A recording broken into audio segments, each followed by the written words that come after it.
আজকে আমি আপনাদের সঙ্গে শেয়ার করব সুজির রসে ভরা পিঠা। আশা করছি আমার আজকের রেসিপিটি আপনাদের কাছে ভালো লাগবে আর সহজও লাগবে। চলুন তাহলে কথা না বাড়িয়ে চলে যাচ্ছি পুরো রেসিপিতে। রেসিপিটি তৈরি করার শুরুতে আমি এখানে দুধের শিরাটা তৈরি করে নিব। দুধের শিরাটা তৈরি করব আমি গুঁড়ো দুধ দিয়ে। তাই আমি এখানে 3 কাপ পানি নিয়েছি, তার সঙ্গে 1 কাপ গুঁড়ো দুধ নিয়েছি।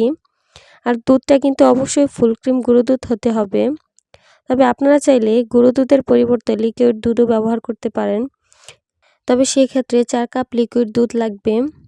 এরপর এখানে আমি দিয়ে দিচ্ছি হাফ কাপ চিনি। আমি আমার টেস্ট অনুযায়ী চিনিটা ব্যবহার করছি। আপনারা চাইলে আরও কমিয়ে বা বাড়িয়েও নিতে পারেন আপনাদের টেস্ট অনুযায়ী। দুধের শিরার সঙ্গে আমি সামান্য ফুড কালার ব্যবহার করব। তবে এটা একদমই অপশনাল, আমি শুধুমাত্র দেখতে সুন্দর লাগার জন্য দিয়েছি। এরপর ফ্লেভারের জন্য দিয়ে দিচ্ছি 1 চিমটি পরিমাণ এলাচের গুঁড়ো। আপনারা চাইলে এখানে আস্ত এলাচও ব্যবহার করতে পারেন, আবার চাইলে বাদও দিতে পারেন। এবারে সব কিছু একসঙ্গে খুব ভালো করে মিশিয়ে নিচ্ছি। চুলার মিডিয়াম টু লো হিটের মাঝামাঝি রেখে জাল করে নিব। বলক চলে আসা পর্যন্ত দুধটা জাল করে ঘন করার কোনো প্রয়োজন নেই। আমি গুঁড়ো দুধে যে পরিমাণে পানি অ্যাড করেছি সেটা একদমই পারফেক্ট মেজারমেন্ট। আর দুধের এই শিরাগুলি যদি ঘন করে তৈরি করে ফেলা হয় তাহলে পিঠাগুলি কিন্তু নরম হবে না, পিঠাতে শিরাগুলি ঢুকতে চাইবে না। আর পিঠার মধ্যে শিরা যদি ঢুকতে না পারে তাহলে পিঠাগুলি কিন্তু ভেতর থেকে শক্ত হয়ে যাবে। পিঠাগুলি নরম তুলতুলে হওয়ার জন্য শিরাটাকে পারফেক্টভাবে তৈরি করে নিতে হবে। দেখতেই পাচ্ছেন এই দুধের শিরাটার মধ্যে বলক চলে আসছে। এখন আমি চুলাটা অফ করে দিয়ে এটাকে একটা সাইডে রেখে দিব পিঠাগুলি এই শিরাতে ডুবানোর জন্য। তবে এটাকে একদমই গরম থাকতে হবে। যদি ঠান্ডা হয়ে যায় তাহলে পিঠা দেওয়ার আগে আবার একটু গরম করে নিতে হবে। এখন আমি পিঠা তৈরি করতে চলে যাচ্ছি। আমি একটি মিক্সিং বোলে নিয়ে নিচ্ছি 3টি রুম টেম্পারেচারে থাকা ডিম।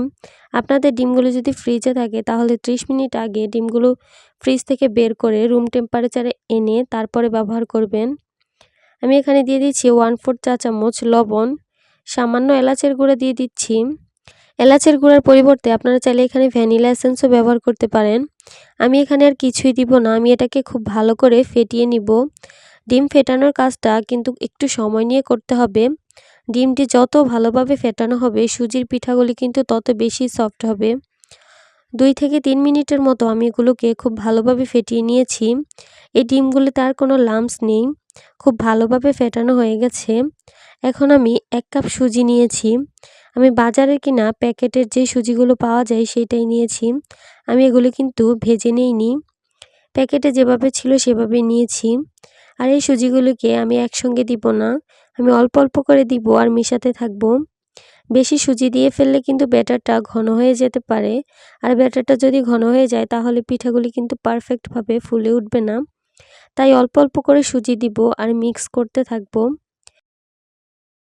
আমার এর মধ্যে আর কোনো সুজি প্রয়োজন নেই। এখন আমি এই ব্যাটারটাকে কিছুক্ষণ ভালোভাবে ফেটিয়ে নিয়েছি।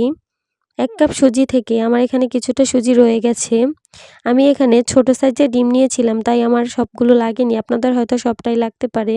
পিঠা বানানোর জন্য আমার এই ব্যাটারটা একদমই তৈরি হয়ে গেছে।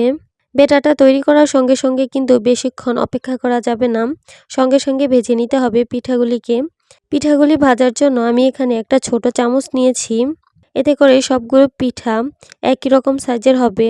যেহেতু ব্যাটারটা তৈরি করার সঙ্গে সঙ্গেই পিঠাগুলিকে ভাজতে হবে, তাই আমি আগেই চুলায় একটা প্যান বসিয়ে তাতে পর্যাপ্ত পরিমাণে তেল গরম হতে দিয়ে দিয়েছি। চুলার মিডিয়াম হিটে তেলটাকে আমি গরম করে নিয়েছি। তবে অতিরিক্ত গরম তেলে কিন্তু পিঠাগুলি ছাড়া যাবে না, তাহলে উপর থেকে অনেক বেশি কালার চলে আসবে।